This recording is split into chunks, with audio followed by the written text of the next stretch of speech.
دیا پہلی منزل میں کہ مجھے کبھی اللہ نہ کہنا، کیونکہ میں عبداللہ ہوں۔ جو عبداللہ ہوگا وہ کبھی اللہ نہیں ہو سکتا۔ عبداللہ مانے اللہ کا بندہ، تو جو عبداللہ ہے وہ اللہ کیسے ہوگا؟ توجہ چاہتا ہوں۔ ظاہر ہے کہ وہ عجیب تعجب ہے کہ لوگ ذہن کیوں نہیں کام کرتا، عقل کیوں نہیں کام کرتی۔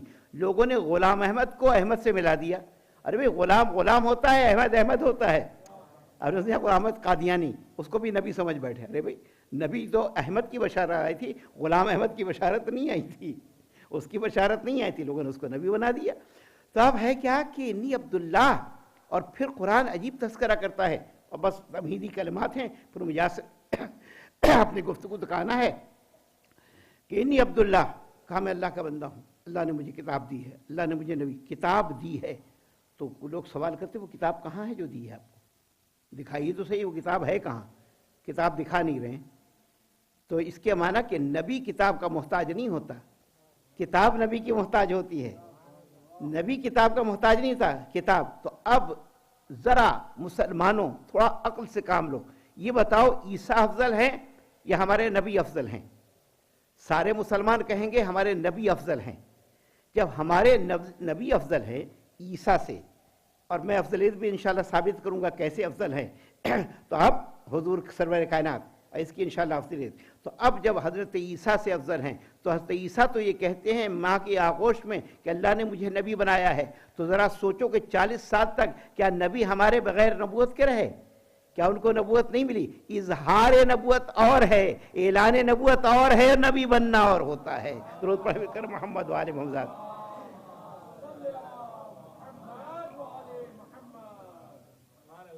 توجہ ہے نا؟ بس آپ اپنے آپ کو ساتھ رکھیں میرے، اور انشاءاللہ قرآن و حدیث کی روشنی میں ہم گفتگو کو آگے بڑھائیں گے۔ تو اب حضرت عیسیٰ گویا ہوئے انی عبداللہ، میں اللہ کا بندہ ہوں، اللہ نے مجھے کتاب دی ہے، اللہ کا بندہ ہوں۔ تو اللہ کا بندہ ہونا بڑی باعث عظمت ہے، یہی تو میری گفتگو ہے نا۔ الہی کفابی عزن ان اکون لک عبدا، میری عزت کے لیے کافی کہ میں تیرا بندہ ہوں۔ تو جس طرح وہ عبداللہ ہے، علی بھی عبداللہ ہیں۔ تو علی کو اللہ نہ بنانا، اللہ ہونا علی کے کوئی بڑی بات نہیں ہے۔ ارے اللہ تو لوگ پتہ نہیں ہزاروں اللہ بنائے ہوئے تھے نا، ہزاروں بت لوگوں نے تراش رکھے تھے، کوئی لات ہے، منات ہے، حبل ہے، عزا ہے، سارے بت بنے ہوئے تھے اور ان کے سامنے سر جھکاتے تھے۔ تو علی کے لیے خدا بننا کوئی بڑی بات نہیں ہے۔ توجہ، علی کے لیے عبد بننا ہے عظمت۔ علی کہتے ہیں عبد بننا میرے لیے عظمت کا باعث ہے، خدا بننا عظمت کا باعث نہیں ہے۔ جو عبد ایسا ہے کہ جلوہ الہی دکھائی دے رہا ہے۔ درود پڑھیں مل کر محمد و آل محمد۔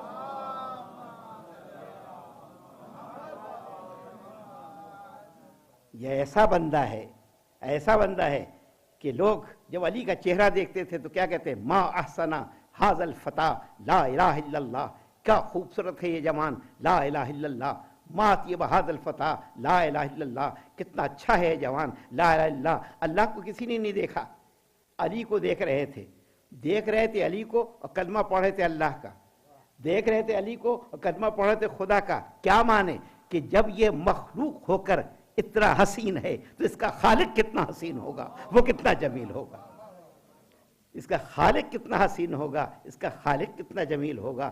تو اب علی، اور پھر جب حضرت مریم کا اور عیسیٰ کا تذکرہ کیا، بس آخری بات اس سلسلے، اور پھر انشاءاللہ جو مجھے بیان کرنا ہے اصل مقصد آپ کی خدمت میں بیان کروں گا۔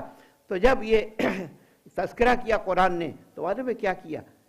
کانا یاکلان الطعام، یہ جو مریم تھیں اور حضرت عیسیٰ تھے یہ دونوں کھانا کھایا کرتے تھے۔ یہ کون سی بتانے کی بات تھی کہ کھانا کھایا کرتے تھے؟ قرآن نے اس کا تذکرہ کیا کھانا کھاتے تھے، کیونکہ تذکرے والی بات ہے، قرآن نے ذکر کیا کھانا کھایا کرتے تھے۔ کیا معنی کھانا کھایا کرتے تھے؟ کہ تم ان کو خدا مت سمجھو، خدا کھاتا نہیں ہے۔ اگر یہ خدا ہوتے تو کھانا کیوں کھاتے؟ بھائی عیسیٰ خدا ہوتے تو کھانا کیوں کھاتے؟ اگر مریم خدا کی ماں ہوتی تو کھانا کیوں کھاتی؟ خدائی میں شریک ہوتی تو کھانا کیوں کھاتی؟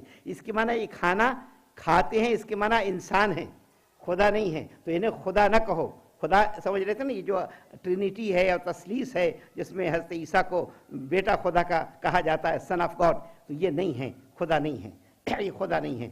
لیکن وہیں پر اہل بیت کا اب اللہ کی دو باتیں ہیں، یعنی خوبیاں ہیں اللہ کے خوبی کا قرآن میں ہوا یطعم ولا یتم، وہ کھلاتا ہے کھاتا نہیں ہے، اللہ کھلاتا ہے کھاتا نہیں ہے۔ اللہ کی صفت کیا ہے؟ کھلانا۔ کھانا بندے کی صفت ہے اور کھلانا اللہ کی صفت ہے۔ اب یہ دو صفتیں ہیں، اور انسانوں میں قرآن نے جو تذکرہ کیا، دیکھیں قرآن کی بات کر رہا ہوں، قرآن نے تذکرہ جب مریم اور عیسیٰ کا کیا تو کھانے کا تذکرہ کیا، کھلانے کا نہیں کیا، لیکن کسی کا کھلانے کا بھی تذکرہ کیا ہے۔ کس کا کیا ہے؟ جب سورہ دہر نازل کیا، سورہ دہر اس کا دوسرا نام سورہ انسان ہے، دو نام ہیں سورہ کے، دہر بھی اور انسان بھی ہے۔ دہر مانے زمانہ، اس لیے پورے زمانے میں یادگار ہے، اور انسان اس لیے کہ اس میں انسانوں کا تذکرہ ہے، ایسے انسانوں کا جو ٹاپ موسٹ تھے، جو بڑے اعلیٰ انسان تھے۔ اور کیا کہتا ہے؟ وَيُطْعِمُونَ الطَّعَامَ عَلَىٰ حُبِّهِ مِسْكِينًا وَيَتِيمًا وَأَسِيرًا، یہ کھانا کھلاتے ہیں اللہ کی محبت میں، مسکین کو، یتیم کو، اسیر کو کھانا کھلاتے ہیں۔ معنی یہ ہے، مقصد یہ ہے کہ جہاں بندگی کا اظہار کرنا تھا، یہ بندہ ہیں، وہاں پر تو تذکرہ مریم و عیسیٰ کا کیا، اور جہاں خدائی صفات دکھانی تھیں وہ تذکرہ اہل بیت کا کر دیا کہ یہ علی ہیں، یہ فاطمہ ہیں، یہ حسن حسین ہیں جو کھانا کھلایا کرتے ہیں۔ درود پڑھیں مل کر محمد علیہ وسلم۔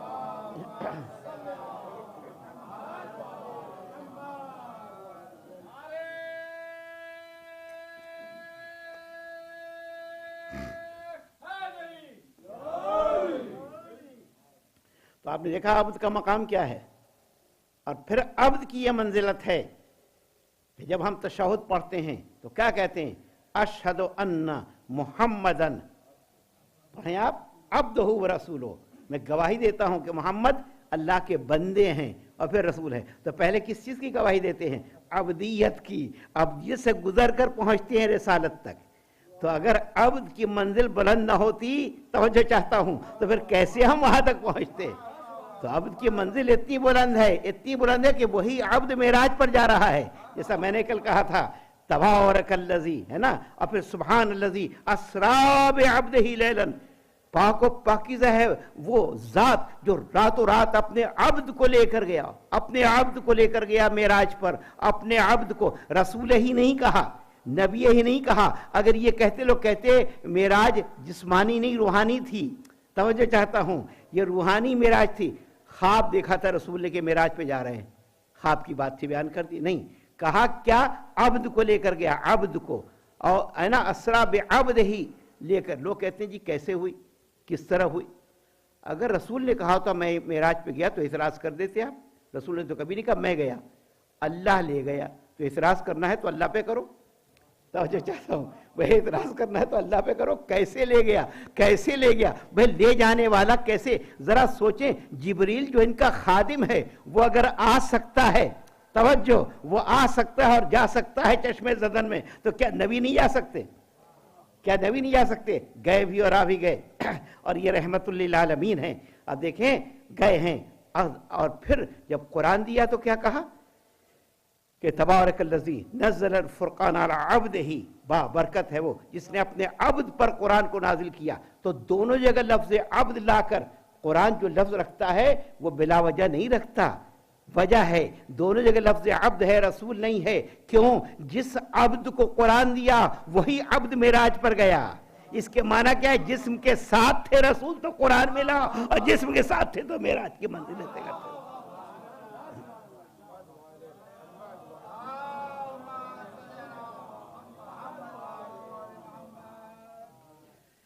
میں جو گفتگو کر رہا تھا کہ یزید بیٹھا ہوا ہے اور سامنے سر رکھا ہے امام حسین علی مقام کا، اور یہ کہتا ہے یزید کہ یہ جو قتل ہوئے ہیں خود ہوئے ہیں، سبب بنے ہیں۔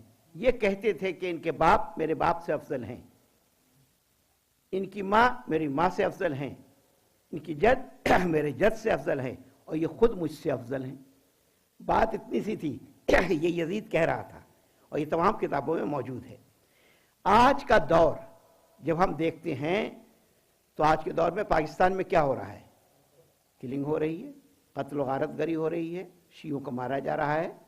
شیعوں کو کافر آج سے نہیں، 1400 سال پرانی تاریخ ہے۔ شیعوں کو تو چن چن کے مارا جاتا تھا جب تعداد میں کم تھے۔ معلوم ہے جب حضرت قمر کو کیسا قتل کیا گیا؟ جو قمبر ہے حضرت علی کے مولا کے غلام قمبر تھے نا، اور خواجہ قمبر بھی کہلاتے ہیں، اور بہت صاحب ظاہر ہے کیا کہنا حضرت قمبر کی عظمت کا. میں خود ان کی قبر پہ گیا ہوں اور میں نے زیارت کی ہے ان کی قبر کی، اور بغداد میں، عین بغداد میں ان کی قبر ہے حضرت قمبر کی. تو حضرت قمبر ایسی فضیلت کے مالک تھے. ذکر آ گیا تو میں تھوڑا سا ان کا بھی ذکر کر دوں، کیونکہ یہ وہ لوگ ہیں جن کا تذکرہ ہونا چاہیے، جن کا ذکر بڑا ضروری ہے. گئے اور بازار میں جا کے حضور حضرت مولا کائنات نے 2 قمیصیں خریدی، اور ایک بہت قیمتی تھی، بیش قیمت تھی، اور ایک کم قیمت تھی. قمبر ساتھ تھے. جب قمیصیں خرید لی تو وہ تھی وہ کم قیمت والی، اور تو قمبر یہ سمجھے کہ کم قیمت والی میرے لیے ہے اور جو قیمتی قمیص ہے وہ ان کے اپنے لیے ہے. تھنکنگ تھی نا، سوچا، کہا نہیں، سوچا. جب علی آئے تو آنے کے بعد سے جو قیمتی تھی وہ قمبر کو دے دی، اور جو کم قیمت تھی وہ خود لے لی. اب قمبر نے سوچا کچھ اور تھا، اس کی بالکل سوچ بدل گئی. کہا کہ اب تاکہ وہ شرمندہ نہ ہو، پتہ کیا کہا قمبر تم جوان ہو، تمہارے لیے زیادہ اچھی لگے گی، میں بوڑھا ہوں. قمبر کی سوچ کو بدلا، کہ غلامی کی سوچ کو بدلا ہے، کہ غلام یہ نہ سمجھے کہ میں غلام ہوں تو انفیریئر ہوں، اور یہ آقا ہے تو سپیریئر ہیں. یہ سپیریٹی انفیریٹی کمپلیکس کو مٹا دیا ہے. یہی ہے اسلام کا معجزہ، یہی ہے اسلام کا اعجاز. درود پڑھیں مل کر محمد وآل محمد.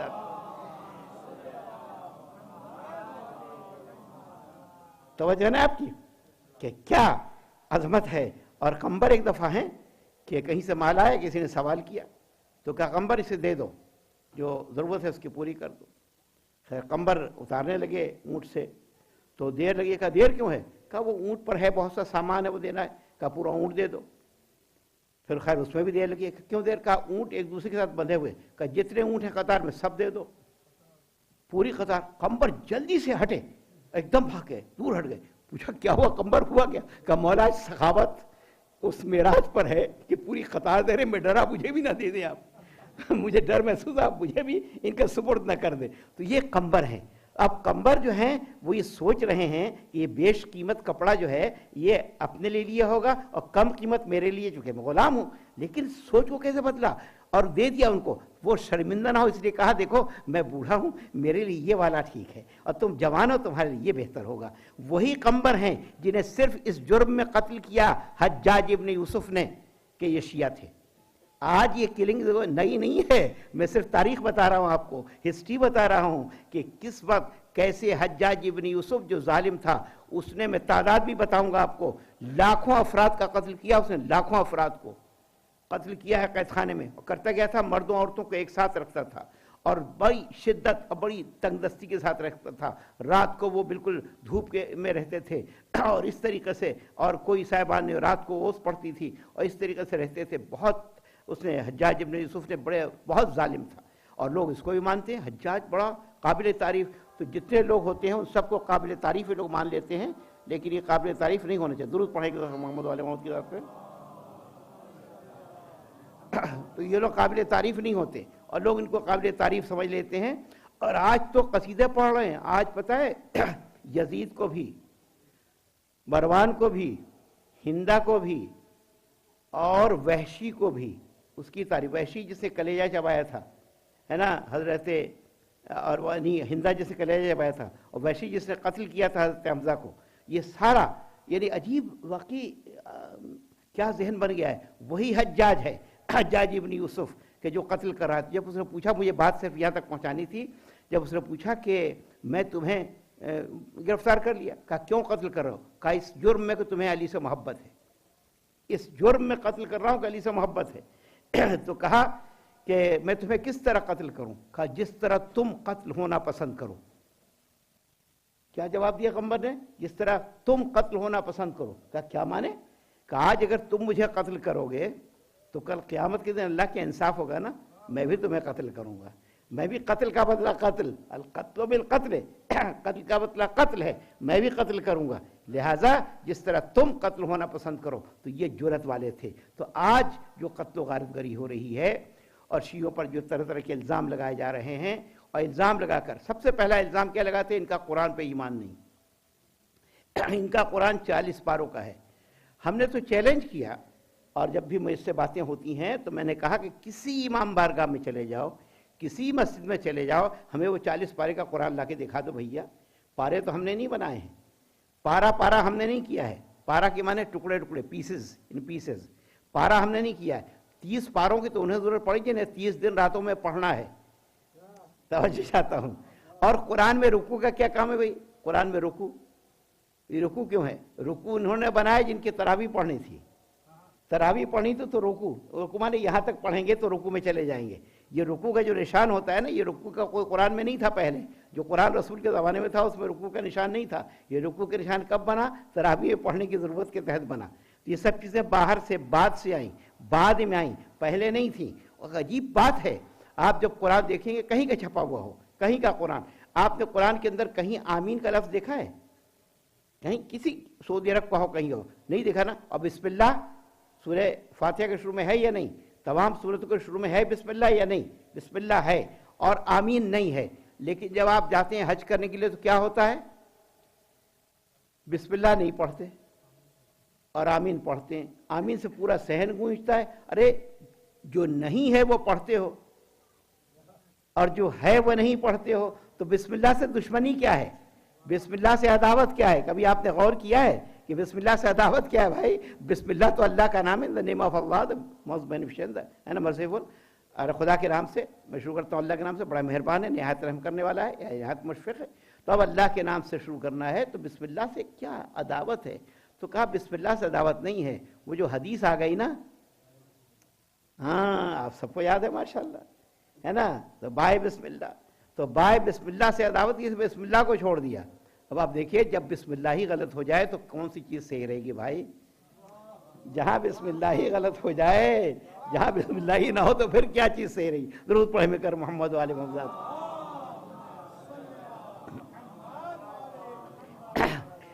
تو یزید کیا کہہ رہا تھا؟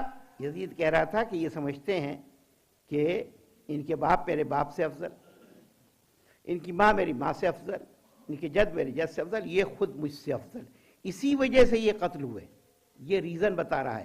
بحر الانوار میں بھی یہ روایت موجود ہے اور میرے پاس حوالہ موجود ہے، جلد کا بھی، صفحہ کا بھی، سب میں. آپ ذمہ دار، میں جب ممبر سے تقریر کرتا ہوں تو میں ذمہ داری کے ساتھ، کوئی چیز ایسی نہیں کہ ہوا میں پھینک رہا ہوں. ارے کون ہے؟ آج کل تو تقریریں آپ لوگ اس پر نشر بھی کر دیتے ہیں، ساری جاری ہوتی ہیں، تو لوگ تو پوچھ سکتے ہیں نا کہاں سے پڑھا، کیسے پڑھا. تو ایسے کوئی چیز نہیں ہو سکتی، اور انشاءاللہ حوالے کے ساتھ ہر چیز ہوگی.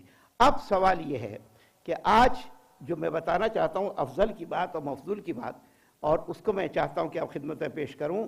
اور یہ کتاب ہے مکتوبات حضرت علی، اس کا میں نے حوالہ دیا تھا. مکتوبات مانے لیٹرز حضرت علی کے، اور مرتبہ حکیم نبی احمد خان رامپوری.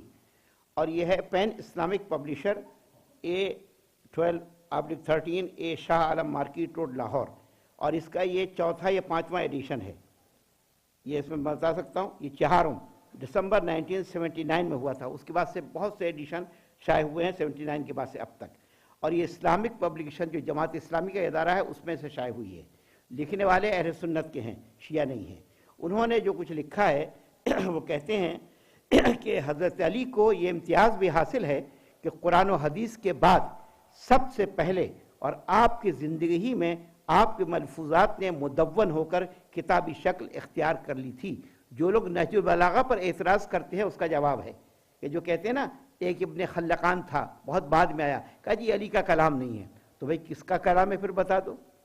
بھئی علی کا نہیں ہے تو کسی کا تو ہوگا نا، کلام تو ہے یا نہیں، اس کلام میں نقص کیا ہے. تو نہج البلاغہ پر بھی اعتراض کرتے ہیں، آبجیکشن کرتے ہیں. ایک شخص نے کیا تھا اور پھر بعض لوگ شروع ہو گئے کہ وہ ایسا نہیں ہو سکتا. وہ کہتے ہیں کہ کتابی شکل آپ کے ملفوظات نے آپ کی زندگی میں ہی کتابی شکل اختیار کر لی تھی، اور نہ صرف آپ کی زبان مبارک سے نکلے ہوئے جملے چوٹی کے ادیبوں اور میناس خطیبوں نے اپنی تقریروں میں دہرانے شروع کر دیے تھے، بلکہ آپ کے پورے خطبے حفظ کر لیے تھے.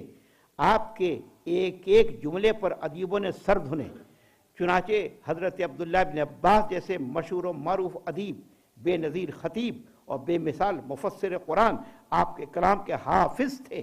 عبداللہ ابن عباس جن کی تفسیر موجود ہے، تنویر المقباس اس کا نام ہے. انہوں نے آپ کے ایک جملے قیمت المرء ما یحسنہ، آدمی کی قیمت اس کے اچھے اعمال ہیں. ایک جملہ جو ہے کی بابت فرمایا تھا مجھے قرآن و حدیث کے بعد سب سے زیادہ فائدہ اس جملے سے پہنچا ہے. یہ ابن عباس کا قول ہے. اسی میں ایک خط ہے جو آپ کی خدمت میں پیش کرنا ہے.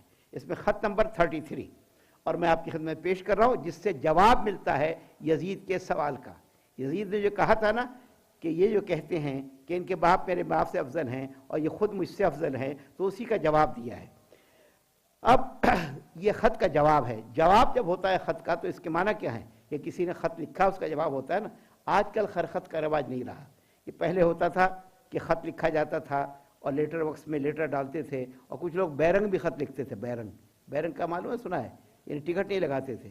غالب جب خط لکھتے تھے تو بغیر ٹکٹ لگائے ہوئے لکھتے تھے. کیوں؟ ان کو معلوم تھا کہ اگر ٹکٹ لگاؤں تو ملے گا نہیں، وہ ٹکٹ چوری ہو جاتا تھا. تو بیرنگ لکھتے تھے تو وہ جب جائے گا، جس کو پہنچائے گا تو اسے ٹکٹ دینا پڑے. تو اس طریقے سے وہ پہنچ جاتا تھا یقینی. خط لکھتے تھے اس زمانے. آج کل پھر خط کے بعد ٹیلی فون کی سہولت ہو گئی، اب ٹیکسٹ میسیج ہو گئے، اب تو بہت سی چیزیں ہیں. اب تو جناب ظاہر ہے آپ اسکائپ پر اور اس پر دیکھیں بھی اور باتیں بھی کریں. ایڈوانس ہو گئی ہے زندگی اور بہت آگے. اب یہ خط کا جواب ہے. سابقہ خط جب حضرت معاویہ اس سے پہلے جو خط پہنچا تو انہیں حضرت علی کو جواب لکھا. اس جواب کے جواب میں اپنی خط بھی انہیں عبداللہ ابن رافع سے لکھوایا. اما بعد، مجھے تمہارا خط ملا. تم نے لکھا ہے کہ اگر ہم دونوں یہ بات محسوس کر لیتے ہیں کہ ہمارے درمیان جنگ یہاں تک پہنچ جائے گی تو ہرگز ایک دوسرے پر اس کی جسارت نہ کرتے. اس کے متعلق تمہیں معلوم ہونا چاہیے کہ بعد میں تم اور ہم اس جنگ کی اس انتہا تک اس میں مبتلا رہیں گے جس تک یہ جنگ ابھی نہیں پہنچی ہے. جنگ آگے جائے گی. یہ جو جنگ صفین ہوئی ہے اس کے بارے میں بات ہو رہی ہے. اب جنگ صفین کے بارے میں بعض لوگوں کو دیکھیے نظریات ہیں. یہ جو جنگ صفین، علی نے جنگ کی نہیں تھی. اسلام کبھی بھی جنگ کا حامی نہیں ہے، لڑائی کا حامی نہیں ہے. اسلام کبھی بھی جنگ نہیں چاہتا. اسلام میں جتنی جنگیں ہیں وہ دفاعی جنگیں ہیں. دفاع کے معنی ڈیفینس، افینس نہیں ہے. اسی لیے ان کے ہاں وہ ہوتا ہے وزارت دفاع ہوتی ہے. جنگ نہیں ہوتی، وار منسٹر نہیں ہوتا، دفاع ہوتا ہے. دفاع کرتے ہیں. دفاع کا حق اللہ نے جانوروں کو بھی دیا ہے. کسی کو پنجے دیے ہیں، کسی کو پر دیے ہیں، کسی کو ڈنک دیا ہے، کسی کو زہر دیا ہے. تو جانوروں کو بھی دفاع کا حق ہے، تو انسانوں کو کیوں نہ ہو؟ وہ دفاع کا حق تو نیچر ہے نا، فطرت نے دفاع کا حق دیا ہے، ڈیفنس کا حق دیا ہے. تو اب دفاع ضروری ہے. اسلام نے جتنی بھی جنگیں کی ہیں جا کر حملہ نہیں کیا. یہ بدر جو ہے 80 میل کے فاصلے پہ ہے، اور احد کی جنگ وہیں ہوئی ہے مدینے میں. وہیں پر ظاہر کے کھودی گئی جو ظاہر کہ وہ ہوئی ہے خندق کی جنگ. احد تھوڑا سا فاصلے پہ ہے، اور خندق کی جنگ وہیں ہوئی ہے. خندق وہیں کھودی گئی مدینے کے. خیبر کوئی زیادہ دور نہیں ہے. لیکن انہوں نے جا کے چڑھائی نہیں کی ان پر کبھی. دیکھیے جو مکے کے مشرکین تھے، اب خندق جس طرح مدینے میں ہوئی ہے اور احد تھوڑا سا فاصلے پہ ہے اور بدر ہے 80 کلومیٹر کے فاصلے پہ ہے، تو یعنی زیادہ دور نہیں ہے. وہ لوگ آئے ہیں حملہ کرنے کے لیے اور جنگ کرنے کے لیے. انہوں نے کبھی جنگ نہیں کی. حضرت علی نے جنگ تھوپی گئی. کیوں؟ حضرت علی انتظار کرتے رہے. وہ چاہتے تھے منہاج رسالت پر خلافت کو قائم کر دیں، اور اس کے لیے علی نے بڑا انتظار کیا. اور علی نے 3 خلافتوں کے زمانے میں اپنی زندگی گزاری. تو جیسی علی کی زندگی ہے، ہم مومنین کو چاہیے ویسی زندگی گزاریں. اسی طرح زندگی، چونکہ اسوہ حسنہ ہے علی کا کہ علی نے کس طرح زندگی گزاری ہے اور انتظار کیا ہے کہ کبھی تو خلافت آئے گی جو ہم منہاج نبوت پر اس کو ڈھالیں. تو علی کی خلافت کی خصوصیت کیا تھی کہ علی نے پوچھا تھا جب ضربت لگی تھی، بتاؤ تم میں سے کوئی ایسا ہے جو یہ کہے کہ اس کو کھانا نہیں ملا، اس کو کپڑا نہیں ملا، اس کو شیلٹر نہیں ملا، اس کو گھر نہیں ملا؟ کوئی ایسا شخص ہے؟ کوئی شخص ایسا نہیں تھا. 3 جنگوں کے باوجود جو آج نعرہ لگا تھا روٹی کپڑا اور مکان، علی نے سب سے پہلے پورا کر دیا تھا اور پورا کر کے دکھایا. درود پڑھیں مل کر محمد والی محمد.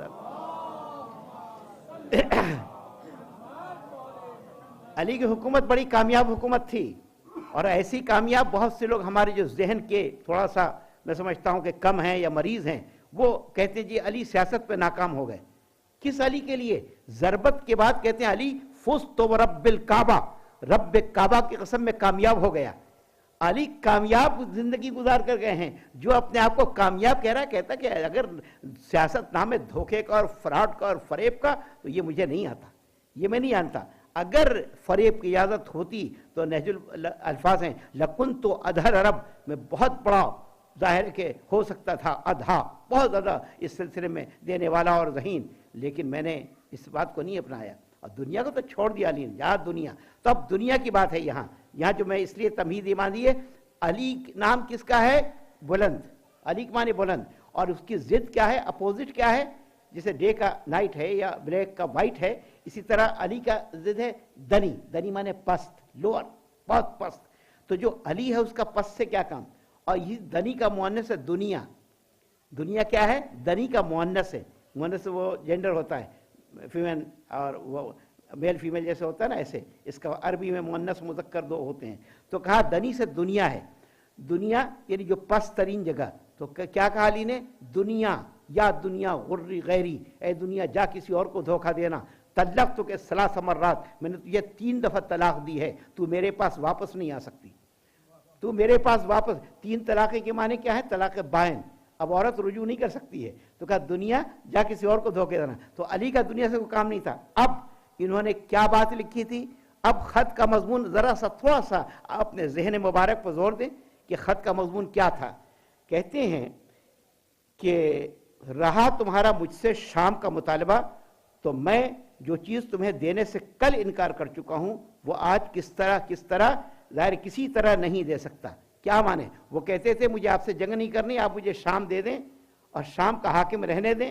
لوگوں نے کہا تھا، حضرت علی سے مشورہ دیا تھا کہ آپ ان کو معزول نہ کریں. علی نے ٹرمینیٹ کر دیا ان کو اور شام کا حکومت، کیونکہ علی ظلم کی حکومت کو برداشت نہیں کر سکتے تھے، ظالم کی حکومت کو برداشت نہیں کر سکتے تھے. تو علی نے ٹرمینیٹ کیا. لوگوں نے مشورہ دیا آپ نہ کریں. علی نے کہا نہیں، میرے نزدیک نہیں ہو سکتا. تو کہا آپ مجھے شام دے دیں. تو دنیا چاہتے تھے، دنیا، اور علی کو دنیا کی کوئی ضرورت نہیں تھی. کہا دنیا جا. اور کوفے میں تھے تو کہا کہ جو یہ چادر ہے نا، یہ میں مدینے سے لے کے آیا ہوں، تمہارا کچھ نہیں لیا، صرف 2 روٹی کے علاوہ کچھ نہیں لیا میں نے کوفے سے. علی اس ہستی کا نام ہے، علی اس ذات کا نام ہے. ذرا سوچیں علی کی عظمت کیا ہے، علی کا مقام کیا ہے. رہا تمہارا مجھ سے مطالبہ شام کا، تو میں جو چیز تمہیں دینے سے کل انکار کر چکا ہوں وہ آج کسی طرح نہیں سکتا. اب رہی امید و بیم میں ہماری تمہاری برابری، تو تمہیں اپنی کامیابی کا اتنا شک بھی نہیں ہے، کامیابی کا اتنا شک بھی نہیں ہے جتنا مجھے یقین ہے. کیا جملہ ہے! تمہیں کامیابی کا اتنا شک بھی نہیں ہے جتنا مجھے یقین ہے کامیابی کا. جتنا مجھے، یہ وہ لکھ رہے ہیں. دیکھیے میں کتاب سے پڑھ رہا ہوں نا، اسی لیے پڑھ رہا ہوں تاکہ آپ کو سمجھ میں آئے گا کس نے، آپ دیکھ بھی سکتے بعد میں کتاب. اور نہ اہل شام دنیا کے اتنے حریص ہیں جتنے اہل عراق آخرت کے. آخرت کے زیادہ وہ چاہنے والے ہیں آخرت کے. رہا تمہارا یہ کہنا کہ ہم دونوں، عراق سے مراد ہے چونکہ آپ بصرے میں، کوفے میں تھے نا اس وقت، تو کوفہ عراق میں ہے، تو اس لیے بات کر رہے ہیں، اور بصرہ کوفہ سب وہی عراق میں. رہا تمہارا یہ کہنا کہ ہم دونوں عبد مناف کی اولاد ہیں. تو ہم ایسے ہی، انہوں نے کہا تھا کہ ہم دونوں اولاد ہیں عبد مناف کی. میں جواب کیا دے رہا ہوں؟ یزید کے اس جملے کا کہ کوئی فضیلت نہیں ہے.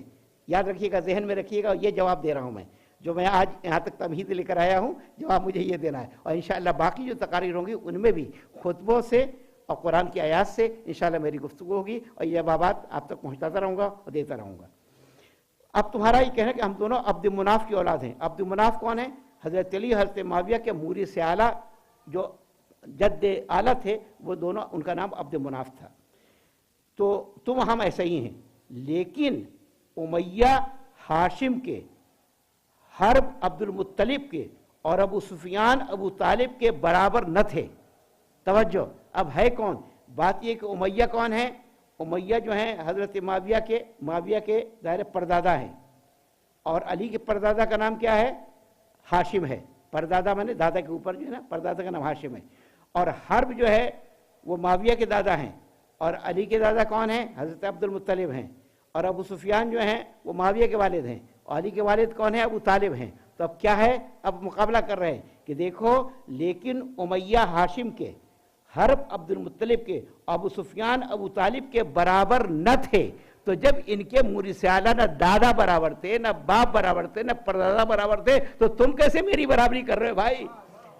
خاندان کا کوئی فرد برابر نہیں تھا. دیکھیں کوئی فرد، یعنی لے کے رہو امیہ اور ہاشم. امیہ بہتر یا ہاشم؟ بنی ہاشم کی تو فضیلت ہے نا. پھر اس طرح حرب نام بھی نہیں سنا ہوگا، حرب مانے جنگ. تو کہا حرب اور عبد المطلب کتنی شیبۃ الحمد کہلاتے تھے، بڑے صاحب فضیلت تھے، کہ یہ برابر نہیں. اور پھر کہا ابو سفیان ابو طالب. تو جس ابو طالب کی تعریف علی کر رہے ہیں آج مسلمان شومی قسمت، اس ابو طالب کو کافر کہتے ہیں. اس ابو طالب کو کہتے ہیں کہ وہ کافر ہے جس نے رسول کی حمایت کی اور مسلسل نصرت کی اپنے اشعار کے ذریعے. اور میں ایک کام بھی کر رہا ہوں انشاءاللہ دیوان پر، اور ترجمہ کر رہا ہوں. جو 650-700 اشعار پر مشتمل ہے انشاءاللہ. تو یہ کہا برابر نہیں ہو سکتے. اور اب جملہ سنیے، نہ مہاجرین اور طلقاء، نہ مہاجرین اور طلقاء اور حامی حق و غلط کار میں کوئی نسبت، حامی حق اور غلط کار میں کوئی نسبت ہو سکتی ہے. اب کون ہے مہاجرین اور طلقاء؟ مہاجر اسے کہتے ہیں جو ہجرت کر کے گیا، جو پہلے اسلام لائے اور ہجرت. اور طلقاء کسے کہتے ہیں؟ اس میں لکھا ہے طلقاء وہ ہیں کہ جو فتح مکہ کے بعد مسلمان ہوئے اور کہا جاؤ انتم الطلقاء، ہمارے آزاد کردہ غلام ہو، ہم نے آزاد کر دیا، ورنہ قتل کر سکتے تھے، چھوڑ دیا گیا. تو اب طلقاء برابر نہیں ہو سکتے، طلقاء برابر نہیں ہو سکتے. یہ مولا فرماتے ہیں نہ مہاجرین اور طلقاء جو فتح مکہ کے بعد از راہ کرم چھوڑے افراد اور حامی حق اور غلط کار میں کوئی نسبت، بلکہ اب فرماتے ہیں مولا عربی کا جملہ وفی ایدینا فضل النبوت التی قتلنا بها العزیز وبعنا بها الحر، بلکہ ہمیں تو نبوت کا شرف بھی حاصل ہے، بلکہ ہمیں تو نبوت کا شرف بھی حاصل ہے، جس کے لیے ہم نے بڑے سے بڑے عزت دار کافر کو قتل کیا اور آزاد کافر لوگوں کو غلام بنا کے فروخت کر ڈالا. تو تم کیا ہماری برابری کرنا چاہتے؟ تم ہماری برابری کیا کرو گے؟ تم میں کیا جرأت و ہمت ہے جو ہمارے مقابل میں آؤ گے؟ اب رہا یہ مسئلہ کہ اس سلسلے میں جو میں آپ کی خدمت میں پیش کرنا چاہتا ہوں وہ یہ ہے کہ کس طریقے سے جناب زینب سلام اللہ علیہ نے اس بات کی وضاحت کی ہے.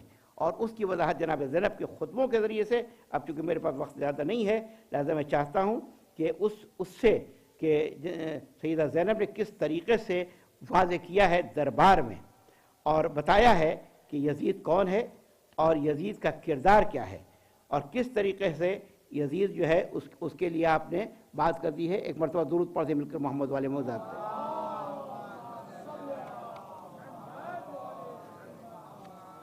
جو خطبہ دیا ہے آپ نے، خطبے کے الفاظ ہیں، آپ نے دربار میں خطبہ دیا ہے جناب زینب نے، اور صرف اس بات کو وضاحت کی ہے چونکہ یزید وہ تھا کہ جو اشعار پڑھ رہا تھا.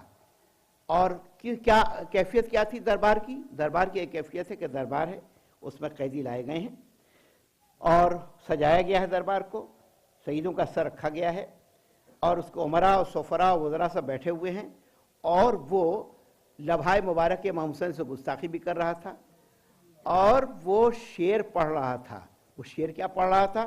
لیت اشیاخی ببدر شہدو جزع الخزرج من وقع الاصل لاحلوا واستعلوا فرحا ثم قالوا یا یزید لا تشل لست من خندف ان لم انتقم من بنی احمد ما کان فعل لعبت ہاشم بالملک فلا خبر جا ولا وحی نزل.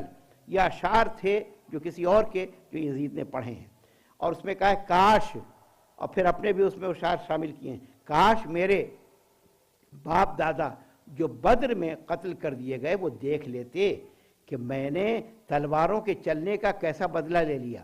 انشاءاللہ بدر کے موضوع پر کہ کون کون قتل ہوا تھا اور وہ بھی اس کتاب سے انشاءاللہ میں واضح کروں گا، اور نہج بلاغہ، یہ خط نہج بلاغہ میں بھی ہے اور اس کتاب میں بھی ہے، تو واضح کروں گا کہ کیا تھا بدر سے، یہ کربلا ہے کیا اور کربلا انتقام ہے یا کیا ہے. تو کل کی تقریر بہت اہم ہے، اس لحاظ سے اس کی وضاحت ہوگی.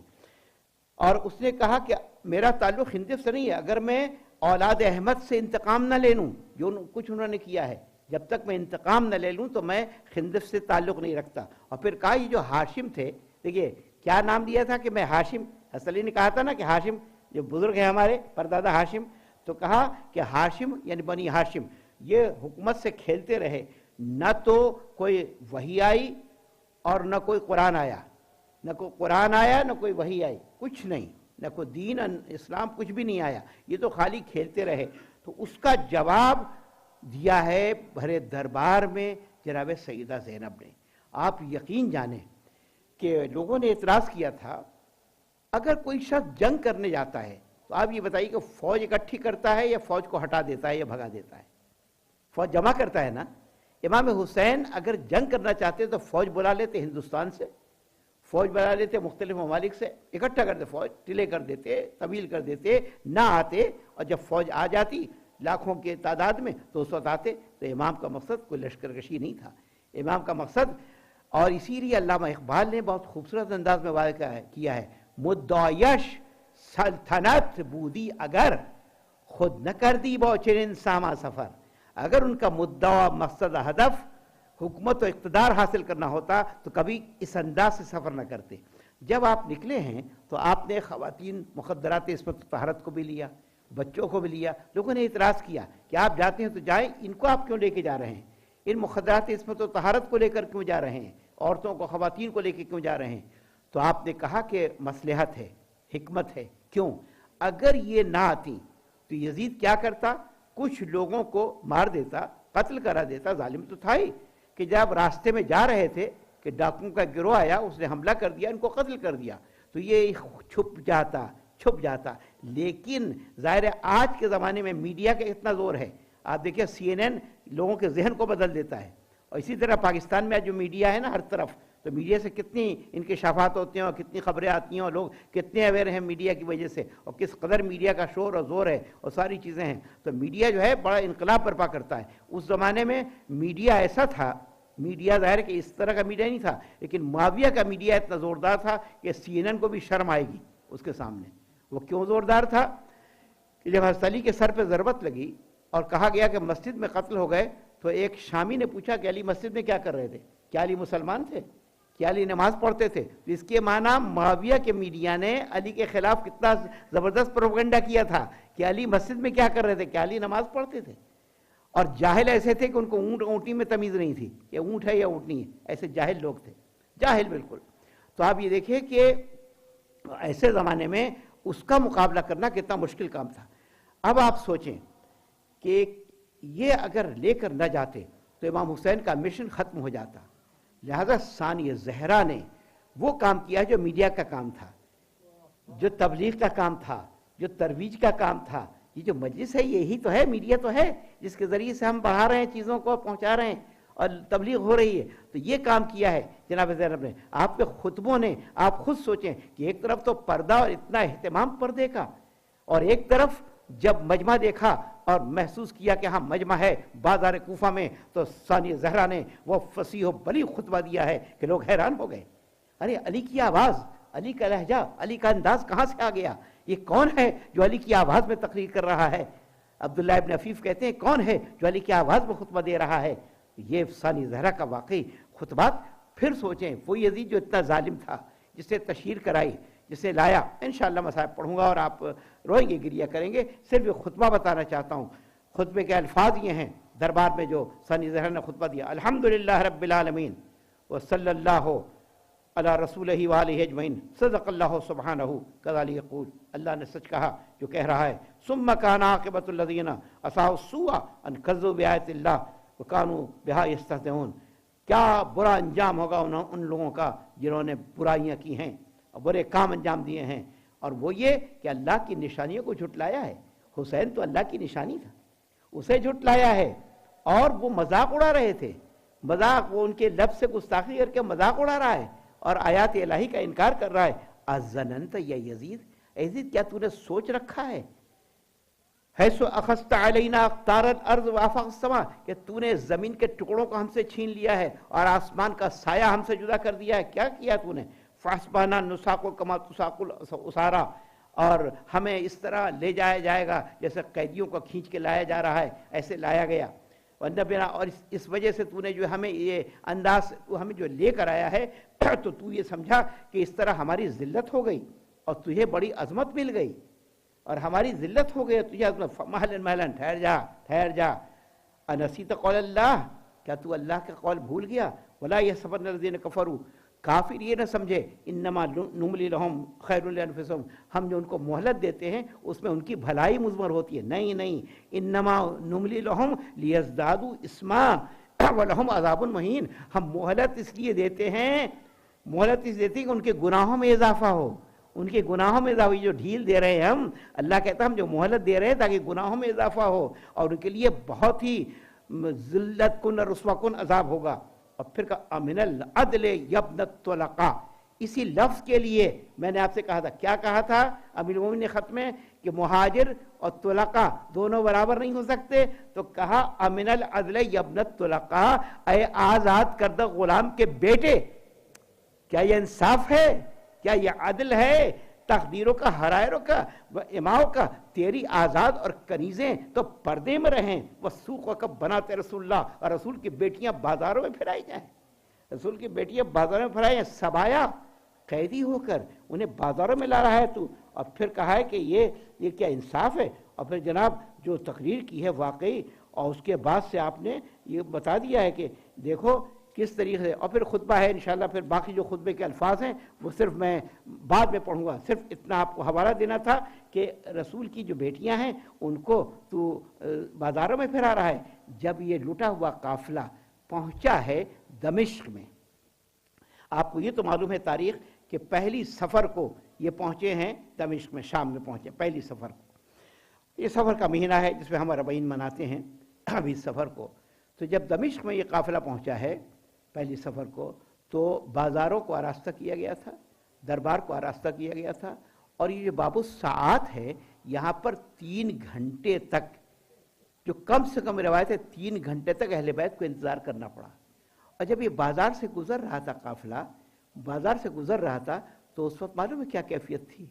ایک شخص تھا، بوڑھا شخص، جب اس کی نظر پڑی تو اسے کہا خدا کا شکر ہے کہ جس نے تمہیں قتل کرا دیا، دیکھ کر قیدیوں کے تو ظاہر ہے دیکھا، اور سروں کو دیکھا شہیدوں کے، اور اس طرح بے مقصد دیکھا، کہا جو، اور اس نے نعوذ باللہ نقل کفر نباشد، یزید کو بہت ہی سکون مل گیا، اور یہ مل گیا اور وہ مل گیا، یزید کی تعریف کرنے لگا اور ان لوگوں کی مذمت کرنے لگا۔ امام زین العابدین کو اس پر بڑا رحم آیا، اتنا رحم آیا کہ آپ نے اس کو قریب بلایا، یا شیخ، آپ پوچھا اقرأت القرآن، کیا تو نے قرآن پڑھا ہے؟ کہا نعم نعم، ہاں میں نے قرآن پڑھا ہے۔ کہا اس میں یہ آیت پڑھی ہے تو نے کہ قل لا اسألکم علیہ اجرا الا المودۃ فی القربى؟ کہا آیت تو پڑھی ہے۔ تو کہا اس آیت میں معلوم ہے کیا معنی ہیں؟ کہا ہاں، قربا اسألکم اجرا الا المودۃ، رسول کے رشتہ دار ہے، اس نے بتایا کہ جانتے ہو نحن القربا، وہ قربا ہم ہیں، یہ ایک آیت۔ پھر دوسری آیت پڑھی وَاعْلَمُوا انما غنمتم من شيء فان لله خمسه وللرسول وذي القربى ولذي القربى، کہ دیکھو جو بھی تمہیں مال غنیمت ملتا ہے تو حق اللہ کا ہے، رسول کا ہے اور قربا کا ہے۔ تو کہا کہ جانتے ہو کہ یہ آیت کس کے لیے نازل ہوئی؟ کہاں اہل بیت کے لیے۔ کہا نحن، ہم وہ اہل بیت ہیں جن کے لیے آیت نازل ہوئی۔ 2 آیتیں پڑھی، پھر تیسری آیت پڑھی انما یرید اللہ لیذھب عنکم رجس اہل البیت ویطہرکم تطہیرا۔ جب یہ آیت پڑھی ہے تو اس نے کہا ارے یہ تو اہل بیت کے لیے۔ کہا جانتے ہو نحن اہل بیت النبی، ہم ہی اہل بیت نبی ہیں۔ یہ جو سر تم دیکھ رہے ہو نا، یہ سر امام حسین کا ہے، اور تمام جو ظاہر جا چکا تھا اور پہلے تو تھا اور وہ دیکھ چکا تھا، تو کہا یہ سر اور یہ سب ہم لوگ انہی کے خاندان کے لوگ ہیں اور فرد ہیں۔ اس نے اپنا امامہ اتار کر پھینک دیا اور کہا واہ ہوئے یزید تجھ پر، تو نے اہل بیت پہ کتنے مظالم کیے ہیں۔ آپ دیکھیں کیسے کوئی شخص چینج ہو جاتا ہے۔ اور اس کے بعد سے وہ آیا ہے، کہا مولا، ہاتھ جوڑ کر کھڑا ہوگا، مولا کیا میری مغفرت ہو جائے گی؟ کیا میری بخشش ہو جائے گی؟ تو معلوم ہے ایک جملہ مجھے مقتل میں ملا ہے، کہا ہاں نہ صرف تیری بخشش ہوگی بلکہ تو ہمارے ساتھ ہے، تو نے ایسے ہنگام میں ہمارا ساتھ دیا ہے، تو ہمارے ساتھ ہے، یقیناً تیری مغفرت ہوگی۔ عجیب یزید کو حکم جب معلوم ہوا کہ اس شخص نے حمایت کی ہے، کہ جاؤ اس کو قتل کر دو، اور تو کوئی چارہ نہ تھا، اس کو قتل کر دیا گیا۔ لیکن آپ نے دیکھا کتنی جلدی توبہ کی اور کتنی جلدی حور کی طرح جنت میں چلا گیا۔ تو توبہ کرنے میں کوئی وقت نہیں لگتا ہے، اگر انسان آ جائے اور توبہ کرے تو کتنا جلدی جاتا ہے۔ بس مومن ایک منظر پیش کرنا ہے۔ آپ نے دیکھا ہے کہ جب یہ تھکی ہوئی، یہ جب اہل بیت یہ اطہار آئے ہیں اور 3 گھنٹے دروازے پہ انتظار کرایا گیا ہے، تو ثانیہ زہرا تھک گئی تھی، اتنی تھک گئی تھی کہ اس نے یا علی کہا۔ لوگوں کو میں نے سنا ہے کہ بابا کو بابا آئیے، مدد کا ہنگام ہے، اپنی بیٹی کی مدد کیجیے، بیٹی مدد کے لیے آپ کو پکار رہی ہے۔ اجرکم اللہ۔ اور اس کے بعد جب مدد کے لیے پکارا ہے اور اس کے بعد سے باریابی کی اجازت ملی ہے اور وہاں گئے ہیں تو 2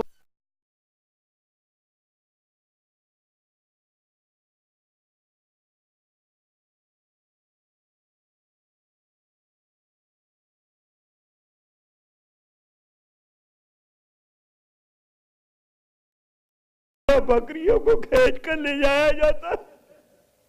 اجرکم اللہ، آپ نے گریہ کیا، چند مسئلے بھیڑوں بکریوں کو کھینچ کر لے جایا جاتا ہے، اس طرح ہمیں کھینچا جا رہا تھا، کشا کشا لے جایا جا رہا تھا۔ کل اغنام اس طریقے سے 12، اور پھر کہا کہ سید سجاد اور حضرت ام کلثوم ان کے ظاہر بازو میں رسی بندھی تھی اور سید سجاد کے گلے میں طوق خاردار تھا، اور پھر روایتیں مختلف ہیں اس مقام پر، کہا کہ جناب زینب ہیں، جناب سکینہ ہیں، اور بازو میں رسیاں باندھی گئی تھیں، اور سید سجاد کے پیروں میں بیڑیاں ہیں، گلے میں طوق ہے، خاردار ہے، ہاتھوں میں ہتھکڑیاں ہیں، اس طریقے سے، اور عورتوں مخدرات عصمت و طہارت کے ہاتھوں میں رسیاں بندھی ہوئی تھیں۔ اور اس کے بعد سے کیا دیکھا مومنین، میں سمجھتا ہوں مصائب کی ضرورت نہیں ہوتی، تصور کریں، دیکھا کہ سکینہ بی بی اپنے پیروں کو اٹھا رہی ہے۔ جب پیروں کو اٹھتا ہوا دیکھا تو یزید متوجہ ہوا، کہا یہ بچی پیروں کو اٹھا رہی ہے؟ کہا بات یہ ہے کہ رسی سے اتنی زحمت ہو رہی ہے اور بچی کو اس طریقے سے چلایا گیا ہے کہ اب بچی سے برداشت نہیں ہو رہا ہے۔ کہا جاؤ اس کی رسی کو کھول دو۔ اب جو ایک ملعون بڑھا رسی کو کھولنے کے لیے تو روک دیا، خبردار ہمیں ہاتھ نہ لگانا، راستے پر تم نے بڑا ستایا ہے، بہت مارا ہے، اور دیکھو کانوں سے لہو ابھی بھی بہ رہا ہے، در چھینے گئے تھے، چادریں چھینی گئی تھیں، اب آگے نہ بڑھنا۔ تو کہا پھر کیسے؟ کہ دیکھو جس کے ہاتھوں میں ہتھکڑیاں ہے، پیروں میں بیڑیاں ہے، گلے میں طوق ہے، پہلے اس کی بیڑیوں کو کاٹو، اس کی رسیوں کو کاٹو اور اسے کھول دو۔ کہتے ہیں کہ گئے اور جانے کے واسطے سید سجاد کی بیڑیوں کو کاٹا گیا ہے اور زنجیروں کو توڑا گیا ہے اور کاٹا گیا ہے اور انہیں آزاد کیا گیا، اور پھر کہا سید سجاد سے کو آئیں اور آ کر میری رسی کو کھولے۔ سید سجاد آئے، آگے بہن کا بوسہ دیا، بہن میری جان قربان ہو جائے، جب تک بھائی کو آزاد نہ کرا لیا بہن نے آزاد ہونا گوارا نہ کیا۔ اللہ قوم سے عالم الذین ظلموا منقلب الخلق، پروردگار ہمیں کس غم سائے میں، پروردگار ہمیں اس قلیل داری قبول فرما، ہر مدیار تمنا کو ورلا ہمارے شفاء کام سے عبادت تاجیل فرما، ماتم حسین۔